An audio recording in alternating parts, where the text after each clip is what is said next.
Bonjour Amazir Kateb. Bonjour Yasmine. Vous êtes le fondateur et le chanteur de Gnawa Diffusion, mais aujourd'hui c'est aussi le fils du dramaturge et poète algérien Kateb Yassine qui est avec nous. Kateb Yassine dont le roman culte Nedjma bouleversa la création littéraire au milieu des années 50 et dont la pièce Mohamed prend ta valise a ouvert la voie à un théâtre de l'immigration. Vous devez à votre père, Kateb Yassine, votre prénom Amazir, homme libre en berbère. Lui avez-vous demandé pourquoi il vous appelait ainsi? En fait, j'ai jamais vraiment demandé le pourquoi, mais lui, une fois, il m'a dit que c'était pour que j'oublie jamais que j'étais algérien. Et je n'avais pas compris à l'époque, quand j'étais petit. Pour moi, c'était une explication au premier degré. Mais après, par la suite, quand j'ai grandi, je me suis rendu compte que quand je disais à un arabophone pro-arabisation un peu fermé, un peu intégriste, quand je lui disais que je m'appelais Amazir, il me disait mais pourquoi ton père t'a pas appelé Mohamed comme tous les arabes, pourquoi il t'a pas appelé avec un nom coranique ou religieux. Et quand je me retrouve avec des berbéristes parfois qui sont un peu durs, un peu rêches aussi, ils me disent ah tu t'appelles Amazir, c'est bien, mais pourquoi tu parles pas le berbère?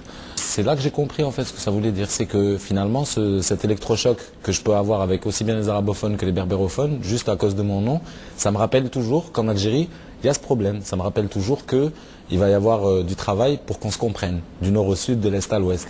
Et je pense que c'est pas innocent de sa part. Alors comment vous êtes-vous accommodé de l'école coranique et des versets qu'il faut apprendre par cœur?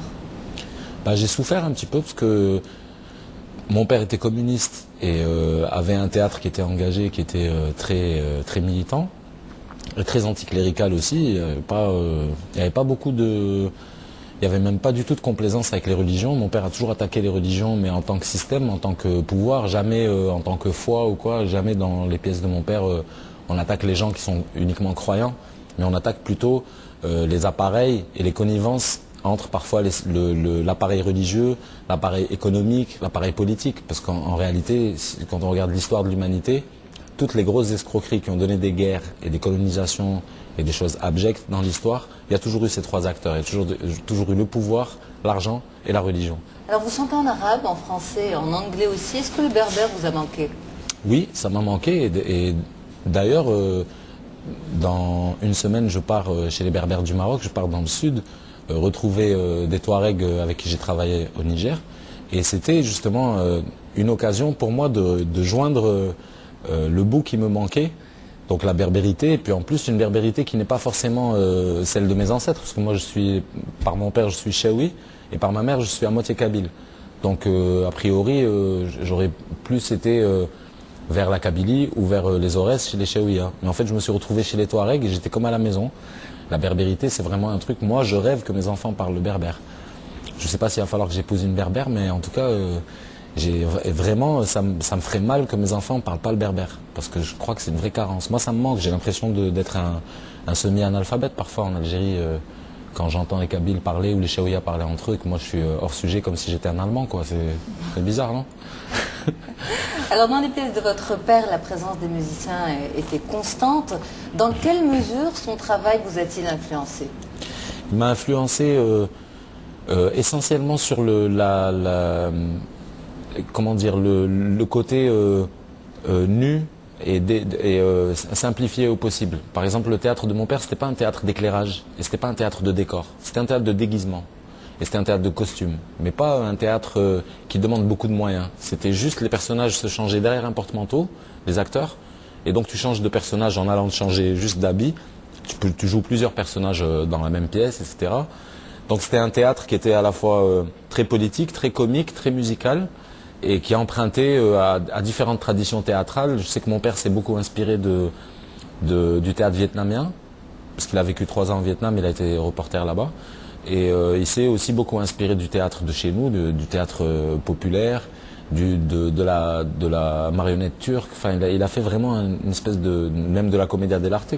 C'est un théâtre qui prend vraiment le contre-pied de la politique et qui m'a donné le goût du lapidaire, de l'efficacité des mots.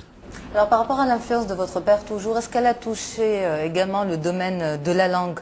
Vous chantez en arabe algérien, on trouve au cœur de toutes les pièces de Kateb Yassine l'arabe populaire qui était pour lui l'arabe vivant. Oui, ça c'est sans doute un héritage, mais en même temps, Est-ce que c'est vraiment à cause de ça que je chante en arabe populaire? J'en suis pas sûr, parce que moi-même j'ai parlé cette langue et c'est ma langue. Et donc je vois pas comment j'aurais pu faire pour pas chanter dans ma langue quand même. Ce que je dis en français, c'est sûrement pas ce que je dis en arabe, c'est pas du tout la même chose, le même ton. Et je pourrais pas en plus. Il y a des choses que je peux dire que en arabe. Et il y a des choses que je peux dire que en français. Même si tu peux traduire. Mais ce sera pas la même chanson et ce sera pas la même ambiance, ce sera pas le même climat. Et c'est là qu'il y a l'importance de la langue. C'est là qu'on retrouve que la langue, c'est vraiment un esprit. Alors vous avez annoncé l'an dernier la dissolution de Gnawa Diffusion. Oui. Et vous avez entrepris un énorme travail autour de l'œuvre de votre père. À quoi correspond ce besoin? Est-ce que c'est un besoin avant tout? Oui, c'était un besoin. En fait, c'est toujours un besoin parce que Gnawa Diffusion m'a pris énormément de temps, ça m'a pris 15 ans. Et donc j'ai pas pu, pendant toutes ces années, faire autre chose que Gnawa Diffusion réellement. Même si j'ai fait quelques projets annexes, c'était des projets ponctuels qui me coûtaient pas tellement en temps et en investissement, en investigation, que l'œuvre de mon père, en sachant qu'il y a un deuil derrière, que j'ai mis super longtemps à le faire et que je pouvais même pas aborder cette écriture de manière objective. Je sais que par exemple, une des choses que mon père m'a apprises, c'est que un texte, pour l'aimer et pour le mettre en valeur, il faut le dépuceler, il faut rentrer dedans, il faut même le déchiqueter parfois, il faut le découper. Et je pouvais pas faire ça avec les écrits de mon père jusqu'à l'année dernière. Ça veut dire au moins 18 ans après sa mort. Donc maintenant, je suis beaucoup plus à l'aise avec son écriture. Il y a tout simplement la sensation aujourd'hui que je peux travailler sur ces textes en triturant, en déplaçant des phrases, parce que la musique elle demande ça. La musique des fois tu es obligé de déplacer les strophes dans les poèmes, tu les laisses pas telles quelles. Et je le fais avec pratiquement autant de liberté que si c'était mes textes. Si ce n'est que, comme c'est les textes de mon père, je jette rien. Alors que moi avec mes textes, j'écris un texte, je jette plein de trucs, je bouge les machins, je refais autre chose. Parce que vraiment c'est ma matière, je suis libre de ma matière. Avec mon père, maintenant je pense que je rentre un peu plus dedans. Mais quand même, ça reste mon père. J'ai toujours ce truc où j'ai envie de tout garder. Et puis je garde tout. Et c'est bien, c'est un bon exercice aussi, parce que tous les morceaux, tous les textes que j'ai mis en musique de mon père, c'est sorti d'une traite. Alors vous avez rêvé de recréer la pièce emblématique de votre père, Mohamed, prends ta valise. Elle devait d'ailleurs être programmée en mai 2007 à Roubaix, mais cela ne s'est pas fait. Pourquoi? Ça s'est pas fait pour diverses raisons, notamment je pense que le contexte électoral n'était pas favorable à une pièce avec ce contenu-là. Voilà, on nous a fait énormément de problèmes déjà pendant la résidence.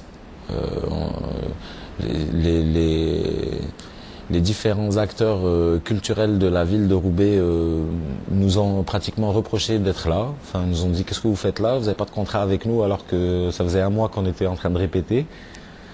Bon, donc on a senti quand même qu'on n'était pas spécialement les bienvenus là. Donc on a fait une générale qui était pleine.